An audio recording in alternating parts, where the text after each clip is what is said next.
জীবন দেবতা জগৎ জননী জগৎলক্ষ্মী শ্রী শ্রী বড় মা পরম পূজ্যপাদ শ্রী শ্রী বড়দা পরম পূজ্যপাদ শ্রী শ্রী আচার্যদের দাদা এবং ঠাকুর পরিবারের পূজনীয় অবিন্দা এবং ঠাকুর পরিবারের সকল স্ত্রী রাতুল চরণে আমার ভক্তিপূর্ণ কোটি কোটি প্রণাম। আজ এই সৎসঙ্গে উপস্থিত ঠাকুরের পুত পানধারী কর্মীগণ, বিষ্ণুপ্রাণ দাদা, মায়েরা, ছোট ছোট ভাই বোনেরা, সবাইকে যথাযোগ্য স্থানে আমার রান্ত জয়গুরু প্রণাম ও শুভেচ্ছা। আবার তো বোঝাচ্ছে না লাস্ট পর্যন্ত? ঠিক আছে। সত্যিকারে আজ আমরা এখানে আসলাম, আর ঠাকুরকে নিয়ে যে আপনারা মাতোহারা হয়ে আছেন তা আপনাদের হাসি মুখ দেখেই আমরা বুঝতে পারলাম। এবং তৎসহ কেবল যে এখন যে কীর্তন হলো, আর সেই কীর্তনে আমাদের ছোট ছোট সেই বাচ্চাদের যে সহযোগিতা এবং তাদের মধ্যে ঠাকুরকে নিয়ে একটা আলোড়ন বা ঊর্জা যে আপনারা তার মধ্যে তৈরি করে তুলেছেন, জাগিয়ে তুলেছেন, তার জন্য আপনারাও ধন্যবাদের পাত্র। আর এমনি করেই যেন ঠাকুরের একটা আলোড়ন এই প্রতিটা দাঁড়ি দাঁড়ি যেন ছড়িয়ে পড়ে।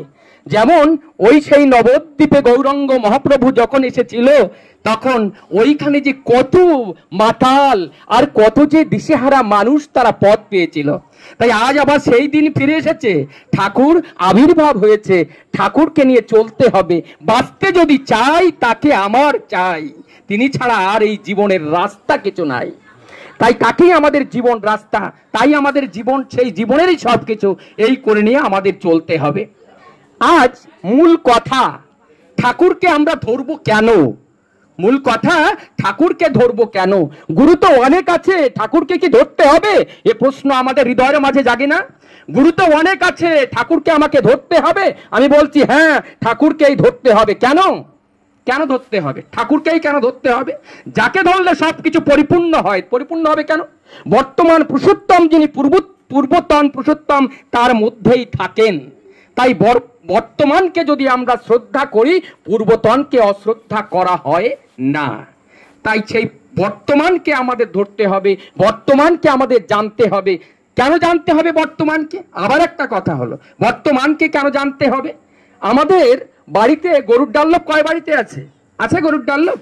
নাঙলে চাষ করে কারা কারা? করে? কেন করে না? যখন আগে তো করতো, এখান থেকে 20-30 বছর আগে, আজকে কেন করবো না? আমি নাঙল দিয়েই চাষ করব। তাই যে যা হয় হবে। তাহলে যদি ওই নাঙল যদি না চলে, হ্যারোই যদি চালাতে হয়, তাহলে যুগ পরিবর্তন যখনই আছে, ওই যুগ পুরুষোত্তম যে কথা বার্তা ছড়িয়ে দেন, সেই বার্তা জীবনে অবলম্বন করে চলতে হয়। তা না হলে চলার পথ কিন্তু গরল সহজ হয়ে ওঠে না। তিনি আসেন আমাদের জীবনটাকে সরল বা সহজ করে দেওয়ার জন্য। তাই তিনি সহজ করে দেওয়ার জন্য এই পুরুষোত্তম এই ধরাধামে আবির্ভূত হন। আজ একটা সুন্দর দিন, আজ কিন্তু অনেক সুন্দর দিন। পিতৃপক্ষের আজকে পিতৃ অমাবস্যার অনেকে সেই শ্রাদ্ধ পার্বণ সবকিছু হয়েছে, তাই না? পিতৃপক্ষে আবার আজ সেই দেবী পক্ষ, যেখান থেকে আমাদের মা দুর্গার আগমন হয়, দেবী পক্ষে শুরু হলো। তাই দেবী পক্ষের একদিক থেকে শুরু হলো, আবার সেই আমাদের পিতৃপক্ষের সমাপন হলো। একদিকে পিতৃশক্তি আর একদিকে মাতৃশক্তি, আর এই দুই শক্তি মিলে হয় এক মহাশক্তি। তাই এই মহাশক্তির জাগরণ পুরুষোত্তমকে জীবনে গ্রহণ করে চললে সেই মহাশক্তি হৃদয়ের মাঝে জাগ্রত হয়ে ওঠে। তাই কি করতে হয় আমাদের? তাই আমাদের কেমন করতে হয়? আমরা কি বলি? পিতৃদেব ভব, মাতৃদেব ভব, আচার্য দেব ভব, আর একটা কথা বলি, অতিথি দেব ভব। এই যে চারটে কথা আমাদের বেদে বলছে, আমাদের বেদেই বলছে এই চারটি কথা। কেন? আজকে আমাদের যে পিতৃপক্ষ পূর্ণ হতে চলেছে, এই চার কথা যারা পূর্ণ করে চলে, তারা পিতৃপক্ষকেও পূর্ণ করে জীবন অতিবাহিত করে চলে। তাহলে মাকে যারা শ্রদ্ধা করে, পিতাকে যারা শ্রদ্ধা করে, এবং যারা নিজের জীবনকে আচার্যকে বরণ করে চলে, এবং অতিথি রূপী নারায়ণকে যারা জীবনে বরণ বা সেবা করে চলে, তাদের এই চতুর্থ যারা করে, তাদের জীবনে পিতৃদোষ লাগে না। আমরা অনেকের কাছে গেলে বলি, ভাই তোমার কপালে দুঃখ কেন জানো? তোমার পিতৃদোষ লেগেছে। এই পিতৃদোষটা কি? আমরা মাতা পিতার প্রতি যদি শ্রদ্ধা ভক্তি ঠিকভাবে জাগিয়ে না চলি, তাকে যদি ভালো না বাসি, তার চোখের জলে যদি তার বুক ভেসে যায়, এবং সে যখন রাত্রি শয়নে যায়, তার সেই বালিশটা ভিজে, সেই বালিশ পচে গলে যেন ছিন্ন ভিন্ন হয়ে যায়, দুঃখের অশ্রু বন্যা তার বয়ে যায়। এমন যদি অঘটন ঘটে সেখানে পিতৃদোষ লাগে। এই পিতৃ বলতে মাতা আর পিতাই বুঝায়। তাই এই পিতৃদোষ যদি খণ্ডন করতে হয়, জীবনে পুরুষোত্তমকে আশ্রয় করতে হয়, কেননা পুরুষোত্তমের প্রতি অনুরক্তি না হলে হৃদয়ের মাঝে কখনো ভক্তি জাগে না, আর ভক্তি না হলে প্রেমে জাগে না, প্রেমে যা না জাগলে প্রত্যেকটা মানুষের মাঝে যে ব্যথা আছে ওই ব্যথা কখনো কোনো দিনই বোঝা যায় না। তাই যদি আমি সেই প্রতিটা মানুষের হৃদয়ের ব্যথাটাকে বুঝতে চাই, তাহলে তাকে ভালোবাসতে হবে। কাকে? একটা ভালো মানুষকে বাসতে হবে যার মধ্যে সর্বগুণ আছে, সর্বগুণময় যিনি। আর সর্বগুণময় পৃথিবীতে কে হতে পারে? ত্রিগুণাতীতং, যার মধ্যে সতরজতম গুণ, যাকে বাঁধতে পারে না। যে এই তিন গুণের অতীতে যিনি থাকেন, পূর্ণ ব্রহ্ম যিনি, ওই পূর্ণ ব্রহ্ম একমাত্র তিনি আমার জীবনের সবকিছু দূর করতে পারে। আরেকটা কথা বলি, যেমন আমরা প্রার্থনা করি, এই প্রার্থনায় আমরা কি কি বলি? আমরা কিছু বলি না? আমরা কি বলি এই প্রার্থনাতে? আমরা বলি এই জীবনের কিভাবে কিভাবে আমাদের স্তরগুলো কাটিয়ে যেতে হয়, আর আমরা কিভাবে এই চারটে ঘাটের মধ্যে পড়ে পড়ি, মানে যেভাবে আন্দাজ, উদ্ভিদ, জরায়ুজ, এই চারটের মধ্যে পড়ে আমরা যাই, বাঁচার আমাদের রাস্তা নাই। তাই আমাদের এই প্রার্থনা করি মানে আমাদের প্রকৃষ্ট রূপে হয়ে উঠতে হবে। প্রার্থনা মানে কি? আমাদের প্রকৃষ্ট রূপে হয়ে ওঠা। যতক্ষণ পর্যন্ত আমরা প্রকৃষ্ট রূপে হয়ে না উঠতে পারবো, আমাদের চরিত্র কিন্তু গড়ে উঠবে না। এই যে বলছি না চরিত্র কাকে বলে? মানে যেমন এই চিত্র, চলন চিত্র যার জীবন মাঝে জীবন্ত হয়ে না ওঠে, তার চরিত্র কখনো গড়ে ওঠে না। তাই কোন চিত্রকে এই হৃদয়ের মাঝে ধারণ করতে হবে? পুরুষোত্তমের চলন। ওই পুরুষোত্তমের চলন চিত্রকে জীবনে যদি চরিতার্থ করে তুলতে পারি, তাহলে আমার চরিত্র গড়ে উঠবে। ওই চরিত্রই কিন্তু জীবনের পার্সোনালিটি, যা পার্সোনালিটি ডেভেলপমেন্টের কথা বলা হয়, ওইটাই কিন্তু জীবনের পার্সোনালিটি ডেভেলপমেন্ট। ওই ক্যারেক্টার যদি আমার না থাকে, বললে না যে health is money is lost, nothing is lost, health is lost, something is lost, but character is lost and everything is lost. তাই আমার চরিত্র যদি চলে যায়, আমার জীবনের সবকিছু চলে যায়। তাই চরিত্রকে নির্মাণ করতে গেলে একটা চরিত্রবান মহামানব জীবনে আদর্শ রূপে যদি না থাকে, তাহলে চরিত্র কখনো কোনোদিনই গড়ে ওঠে না। আজকে আমাদের ষষ্ঠ সদাচার পাঠ হলো, এই যে বাণীটা আজকে পাঠ হলো, মানে সংজ্ঞা যার মধ্যে আছে, চেতনা যার মধ্যে আছে, ওইগুলো যদি আমার আহার্য বস্তু তৈরি করি, তাহলে কি হয়? ওইগুলো যদি আহার্য বস্তু তৈরি করি, তাহলে বোঝা যাচ্ছে যেগুলো সংজ্ঞা আছে, ওই সংজ্ঞা আছে কি? এই যে যতগুলো আমরা মাংসাহারী যা কিছু গ্রহণ করি, কি হয় যখন ওটাকে কাটা হয়, তার মধ্যে কি হয়? যখন আমরা কাটলে কিন্তু সে কিন্তু ক্রোধিত হয়, অ্যাগ্রেসিভ হয়। অ্যাগ্রেসিভ হলে তার মধ্যে এক্সেসিভ অ্যাড্রিনাল হারমোন সিক্রেশন হয়, আর এক্সেসিভ অ্যাড্রিনাল হারমোন ওটা টক্সিন ক্রিয়েট করে, আর ওই টক্সিনটা ওই মাসল সেলস এর মধ্যে থাকে। যখন ওই টক্সিন ওই মাসল সেলস এর মধ্যে থাকে, আর ওইটা যখন আমি ইনকালক করি, যখন আমি নেই, তখন ওই টক্সিন গুলো আমার মধ্যে বৃদ্ধি পায়। আর ওই টক্সিন যখন আমার মধ্যে বৃদ্ধি পাবে, তখন এই মদক কিন্তু গরম হয়ে যাবে, আর তখন কারোর কথা ভালো লাগবে না, ভালো কথা মন্দ কথা ডিসাইড করতে পারবো না। কেন? আমার মধ্যে বুদ্ধি নাই। ওই বুদ্ধি যিনি মাস্টার রূপে বসে আছেন, তিনি ডিসাইড করে, অ্যানালাইসিস করে কোনটা ভালো কোনটা মন্দ। আমাকে সুকর্ম করতে হবে। আমি যদি বুঝতেই না পারলাম সু কাকে বলে, সু বুঝতে গেলে বুদ্ধির দরকার, আর বুদ্ধি না হলে সুটা বোঝা যায় না। আর আমি যদি আমার আহারটা যদি ওই রূপ হয়, সংজ্ঞা যাকে হত্যা করে, যার মধ্যে ওই অ্যাড্রিনাল হারমোনটা অ্যাক্সেস রূপে আছে, আর ওইটাকে যদি আমি গ্রহণ করি, আমার মধ্যে ওই অ্যাক্সেসের রাগ আসবে।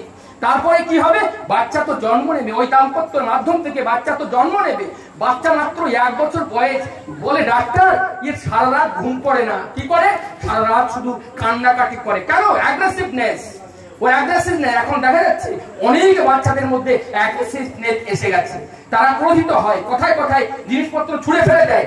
ডিসক্রিপটিভ নেচার, দুটো নেচার হয় সন্তানের মধ্যে, constructive and descriptive nature. Constructive মানে সে ছাড়ানো জিনিস গুছিয়ে রাখে, আবার কিছু বাচ্চা আছে গুছানো জিনিস চোখেই দেখতে পায় না, সেটা খালি ছুঁড়ে ছুঁড়ে ফেলে, এই ডিসক্রিট নেচার।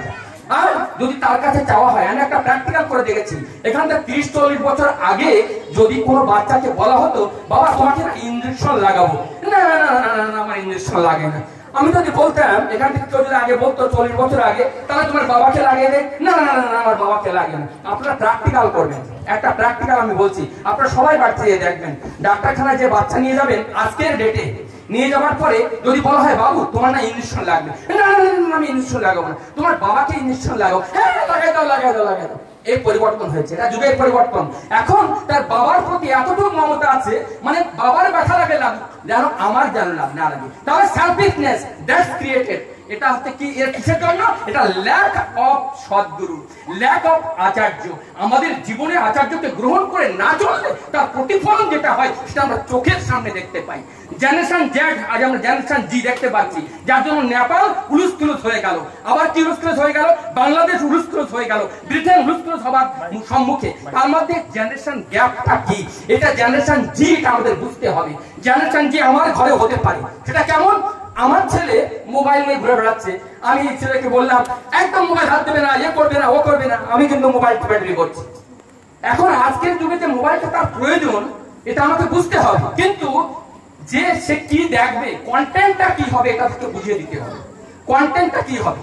আর আমি যদি এইগুলো সবগুলোকে যদি কাজ করি, তাহলে কিন্তু জেনারেশন জি যেভাবে হয় একটা গ্যাপিং হয়ে যাবে। সে বাবা মার সঙ্গে যুদ্ধ করে সে একটা আলাদা হয়ে যাবে, আলাদা হয়ে যায়, সে বাবার কথা আর মানবে না। তো ঠাকুর সেই বাড়িতে ততদিন থাকবে যতদিন পর্যন্ত ঠাকুর থাকবে। তাহলে কি আমি সমর্থন করছি যে মোবাইল দেখা? তাহলে কি আমি সমর্থন করছি ইন্টারনেট দেখা?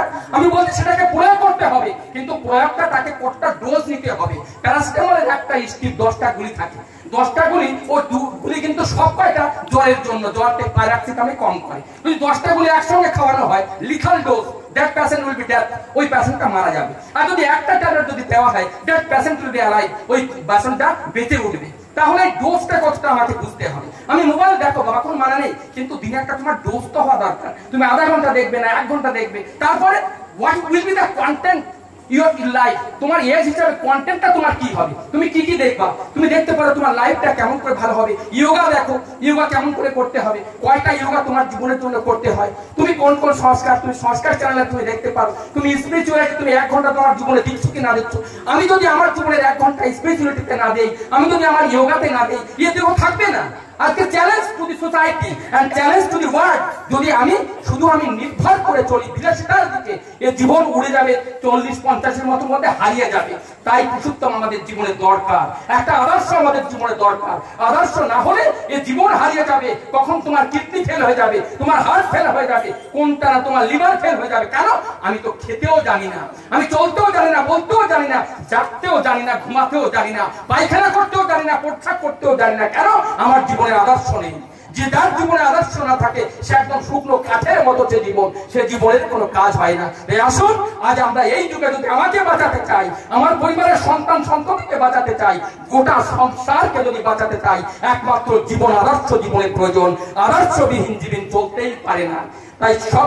তাই বললেন সদ্গুরুর যখন আবির্ভাব হন, পুরুষোত্তম আসে যখন, সদ্গুরুরই সার্থকতা, তাকে ধরলে হয় না কো গুরু ত্যাগে ঘৃণ্য কথা। দেব দেবতা হাজার ধরিস, আচার্য যার ইষ্ট নয়, স্পষ্টতর জেনে রাখি জীবন চলায় নিহাত ভয়। লম্বা কথা বলা যায়, লম্বা কিছু দেখানো যায়, কিন্তু জীবনের প্র্যাকটিক্যাল স্বরূপ আমার সন্তান সন্ততির মধ্যে এই আচরণ যদি আমি ফুটিয়ে না তুলতে পারি, আমার জীবন বৃথা চলে যাবে। সবাই ভালো থাকবেন, সুখে থাকবেন, সকলের মঙ্গল প্রার্থনা নিবেদন করে আমি